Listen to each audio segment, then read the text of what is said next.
God pulled Amos from his sheep to deliver the most brutal warning in the Bible. It was 760 BC, and the sun was already white over a hillside in Tekoa. A working man stood among the low trees with a small iron blade in his cracked hand, scoring the skin of a green fig so the heat would force it sweet. Sap beaded on the cut, sticky and bitter, and the flies came the way they always came at that hour.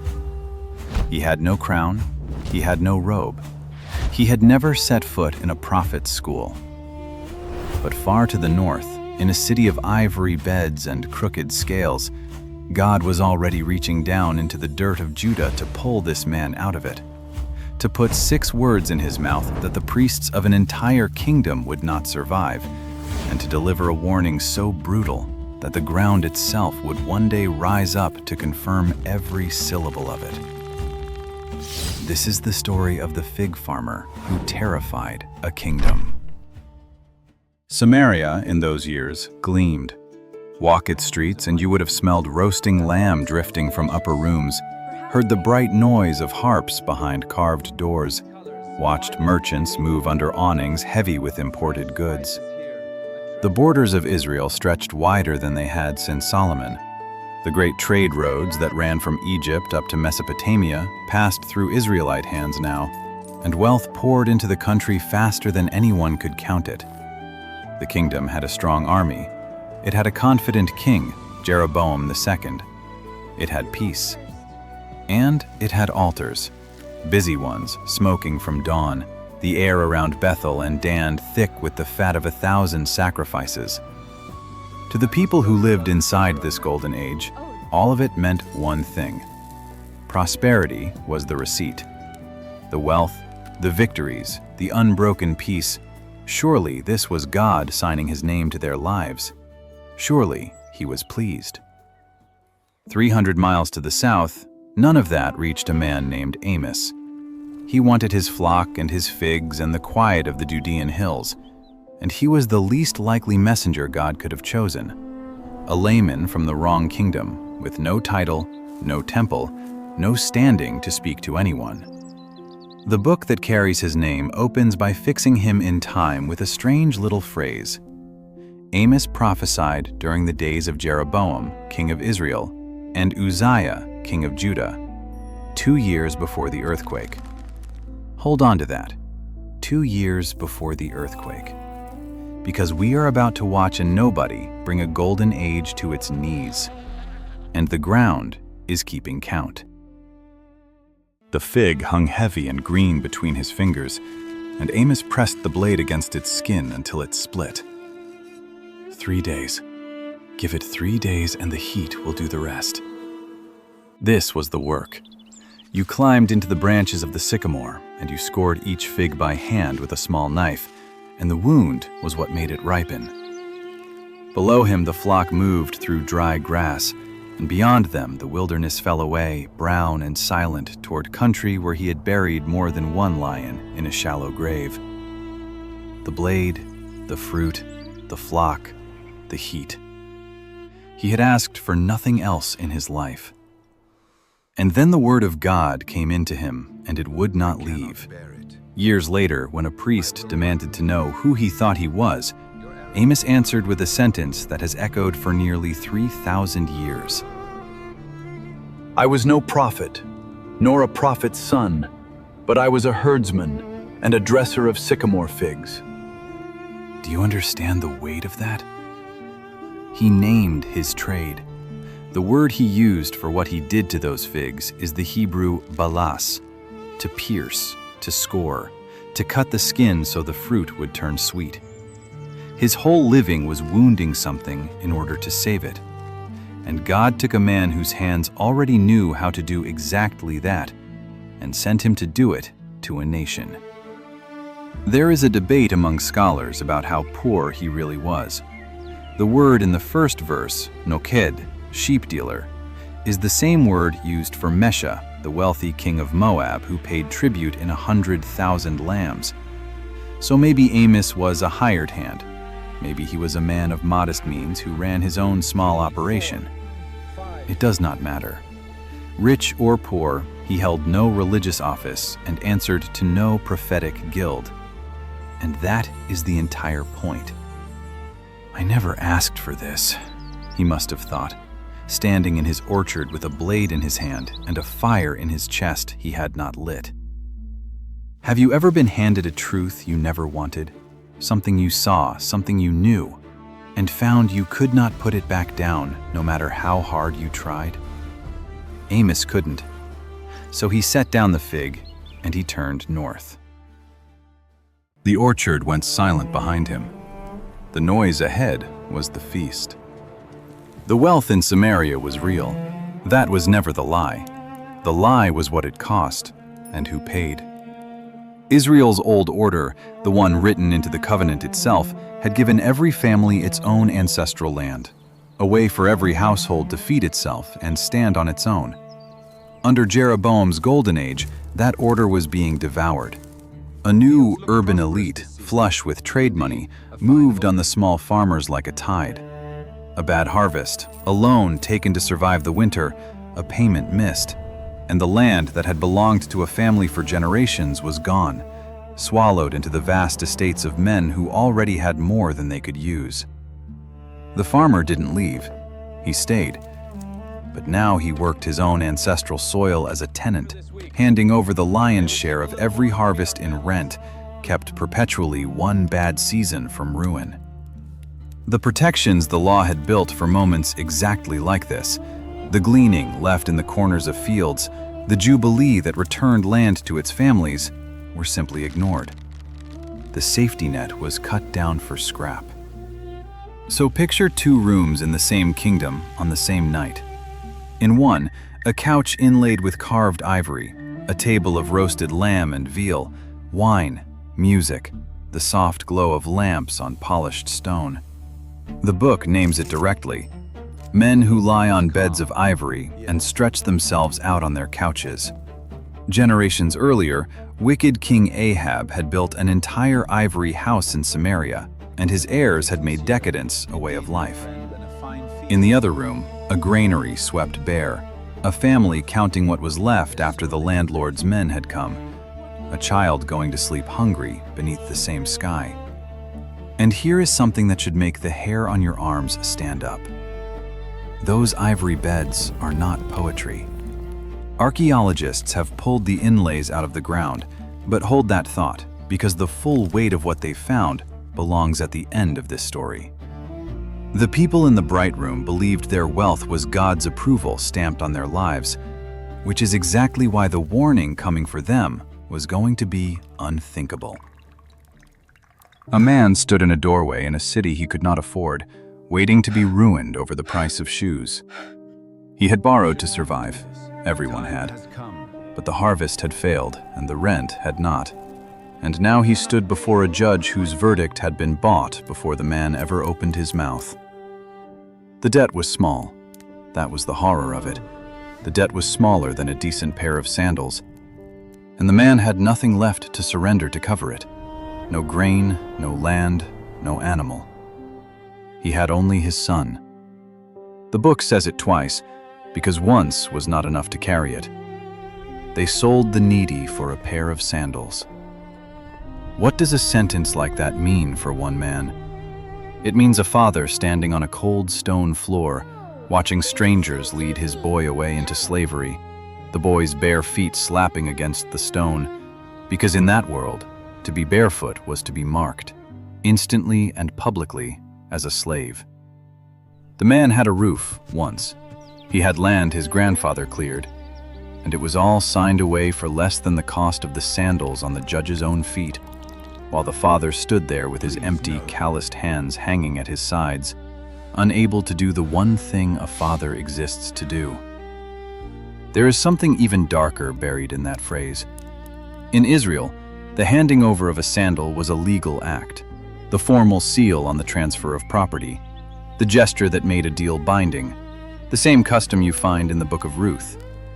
So when Amos says they sold the needy for a pair of sandals, he is also describing the courts themselves.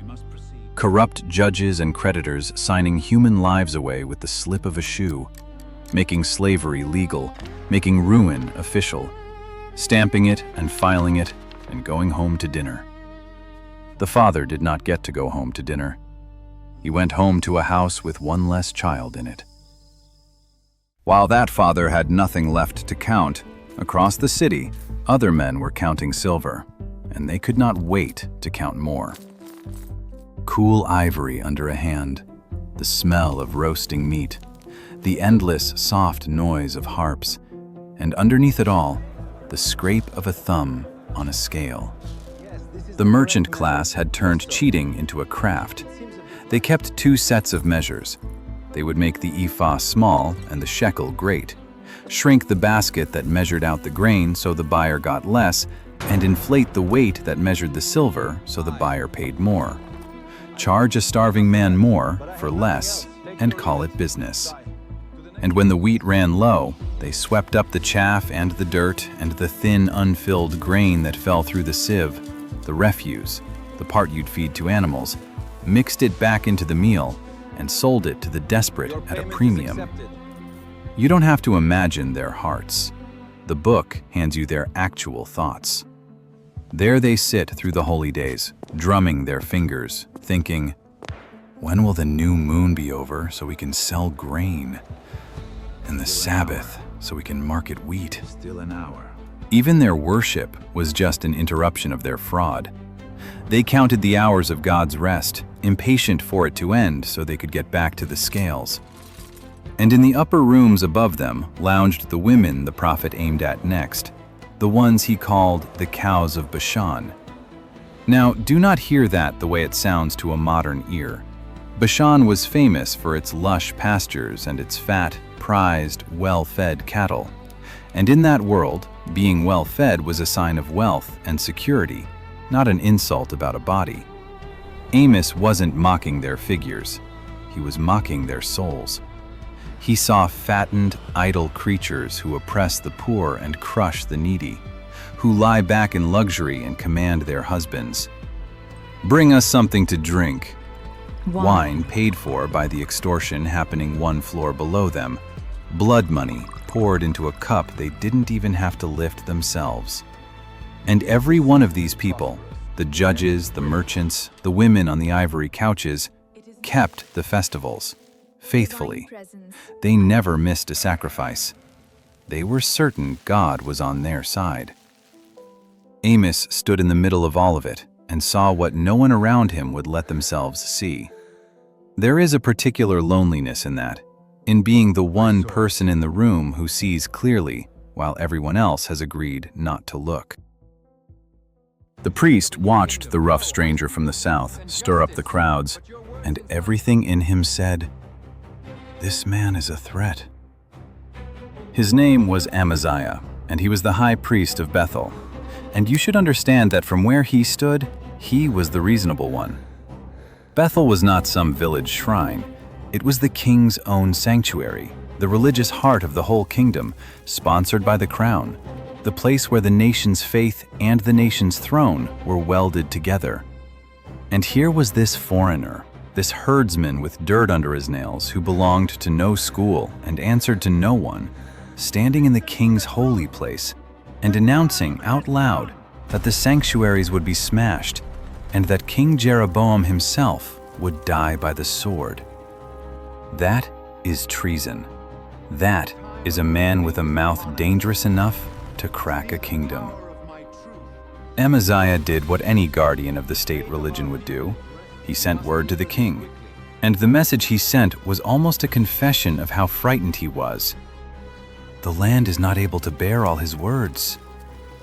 He's right, the priest thought. He's tearing the country apart with his tongue. The land cannot hold the weight of what this man keeps saying. Sit in that for a moment, because it matters.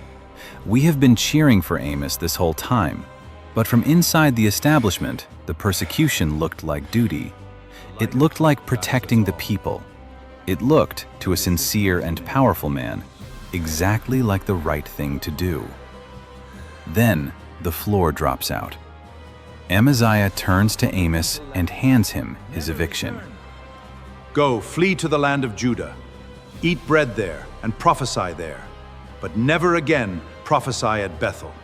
For it is the king's sanctuary and a temple of the kingdom. Go earn your living somewhere else, prophet for hire. This is the king's house. And the nobody from Tekoa does not move. Instead, he speaks the words that defined him.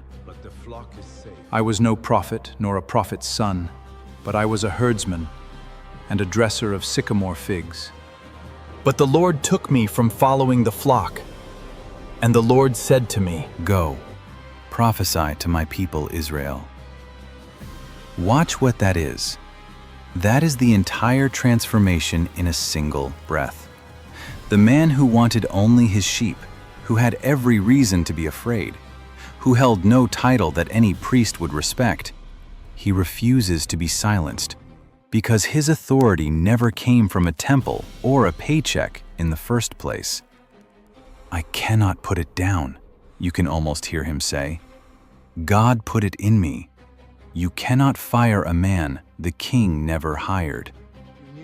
And then, to the priest who tried to evict the word of God, Amos delivers a personal sentence so terrible it stops the breath. That his wife would be ruined, his children would fall by the sword, his land would be parceled out to strangers, and he himself would die on unclean foreign soil. The color must have drained from Amaziah's face as he stood there in his own sanctuary, suddenly the smaller man. There is a warning hidden in that confrontation that has nothing to do with ancient Israel. We are never more dangerous than when we are most certain we are right. 2 years passed. Then the ground moved. Then God stopped answering. Before this, twice, Amos had seen ruin coming in visions and had thrown himself between his nation and the judgment. A swarm of locusts to devour the land, and Amos cried out, "Forgive! How can Jacob survive? He is so small." And God relented. A fire to consume the deep, and again the herdsman begged, and again God held back. He was a shepherd to the end, standing between the flock and the predator. The third vision, there was no begging left to do.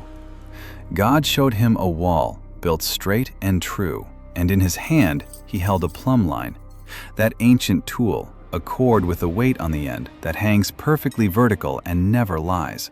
The unbending standard a builder holds against a wall to see if it has gone crooked. And God lowered the plumb line into the middle of his people. Behold, I am setting a plumb line in the midst of my people Israel. I will never again pass by them. The verdict was the kind you feel in your stomach. A wall this far out of true cannot be patched. You cannot paint it, you cannot prop it, you cannot negotiate with gravity. A wall leaning this badly has to come down before it falls and kills someone. Anyone who has ever held something they love up against a true and honest standard, a marriage, a life, a faith, and watched it come up crooked, knows the exact silence that follows. The measuring is over. The wall is condemned. And then the earth confirmed the herdsman. Remember the strange little clock from the very beginning, 2 years before the earthquake. It was not a metaphor. Roughly 2 years after Amos walked north, the ground beneath that golden age convulsed, and we are no longer guessing about it.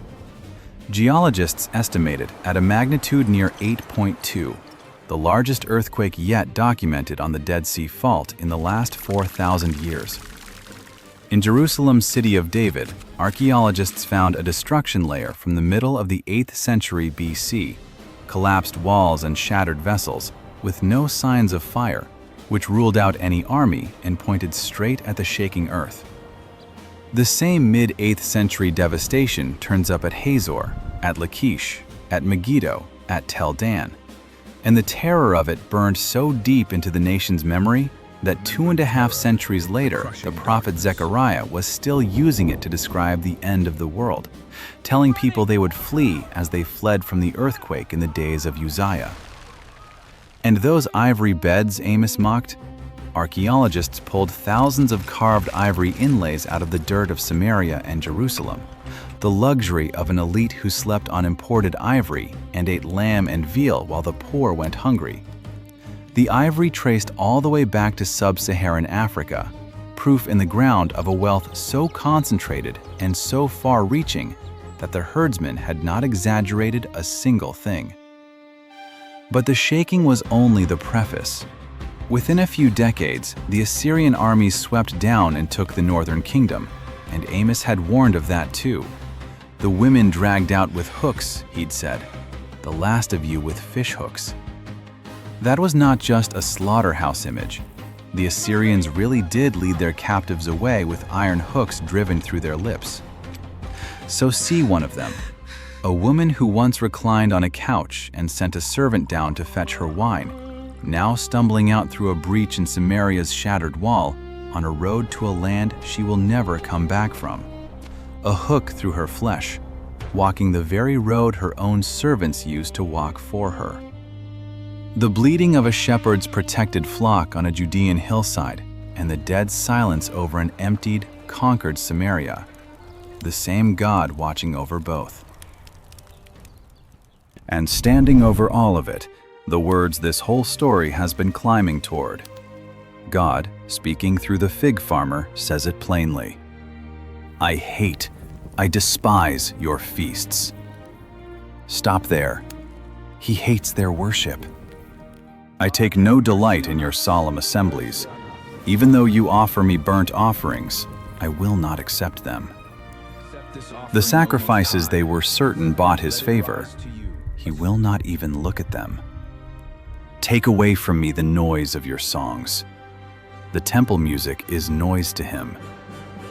And then, like a verdict and a command at once, but let justice roll down like waters, and righteousness like an ever-flowing stream. That last phrase hides its own thunder. The word for that stream is Nahal, and a Nahal is not a gentle, pretty brook. It is a wadi, a desert riverbed that lies bone dry all year and floods only when the rains come, then vanishes again into the sand. That was Israel's justice exactly, a trickle when it was convenient, gone the instant greed turned up the heat. And God demanded the impossible inversion, not a seasonal trickle, but a flood that never, ever stops. He weds the two words together, mishpat, justice in the courts, uncorrupted and fair, and tzedakah, righteousness, the way you actually treat the human being in front of you. Belief and behavior fused. Because worship without justice is not incomplete to God. It is offensive to him. So God reached past every priest in Samaria and every prophet in the guilds, and he pulled a man out of an orchard with a blade in his hand and no fear in his chest. Because what he wanted was never the credential. It was the scarred hands and the heart that would not flinch. And the warning did not stay in 760 BC. The plumb line still hangs. No amount of religious activity has ever once bought a person out of the way they treat the powerless, and it never will. The river of justice that God wanted to flood through Israel, he still wants to flood through the world, and he still tends to send it through the most ordinary hands he can find, maybe hands like yours. So let me leave you with the question Amos would ask if he were standing here. Where in your own life has the river of justice become just a trickle, fair when it's convenient, dry the moment it costs you something? Sit with that one honestly and tell me in the comments what you come up with. I read them, and the answers to this question are always the ones that stay with me. If this story moved something in you, share it with someone who needs to be reminded that God still uses nobodies, and subscribe, because the next forgotten figure in Scripture we uncover together may be the one who sounds the most like you. The plumb line is still hanging. The only question left is what it finds when it drops beside your wall.